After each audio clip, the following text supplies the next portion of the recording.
राम राम, जय गुरु महाराज, जय सीताराम। नव वर्ष चैत्र शुक्ल प्रतिपदा का यह वर्ष कैलेंडर परिवर्तन का दिन नहीं है। यह धार्मिक अनुष्ठान और धार्मिक मान्यता के अनुसार प्रकृति भी चैत्र शुक्ल प्रतिपदा का स्वागत करती है। प्रकृति की गोद में मातृभूमि को ढकती है। ऐसी सकारात्मक ऊर्जाओं के साथ हम नव वर्ष मनाते हैं।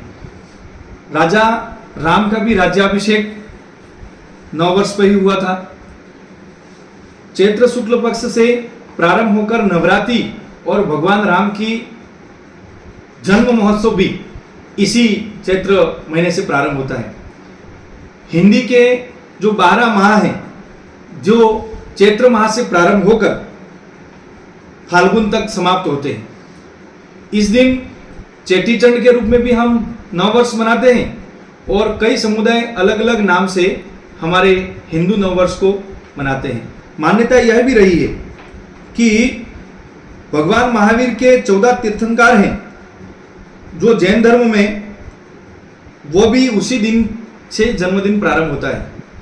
हमने प्रकृति की सारी निज धर्म को सनातन धर्म में समाहित करते हुए प्रकृति के अनुरूप हमारा जीवन जिया है।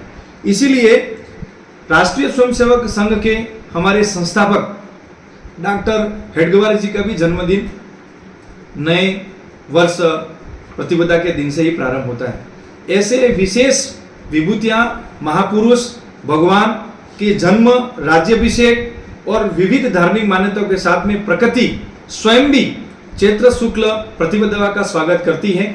इस दिन प्रकृति नए यौवन में, नई ऊर्जा के साथ, इस उमंग और उल्लास के साथ मानव को, जीव जगत को कल्याण के लिए नई ऊर्जा का संचार करती है। ऐसे विशेष दिन के रूप में कल राजस्थान का स्थापना दिवस भी है और भगवान स्वयं ने ऐसा इतिहास रचा है, ऐसा योग बैठा है कि हम कल नव वर्ष मनाने जा रहे हैं। आप सभी सनातनी प्रेमियों को अंग्रेजी वर्ष के कैलेंडर का यह प्रारंभ भी नहीं है और समापन भी नहीं है। यह एक तरह का वामपंथियों का और अंग्रेजियों का एक तरह की भारतीय संस्कृति को नुकसान पहुंचाने के लिए कैलेंडर स्थापित किया है। हम सब सनातनियों को, हम सब भारतवासियों को चैत्र शुक्ल प्रतिपदा हिंदू नववर्ष के रूप में हमें यह नववर्ष मनाना चाहिए।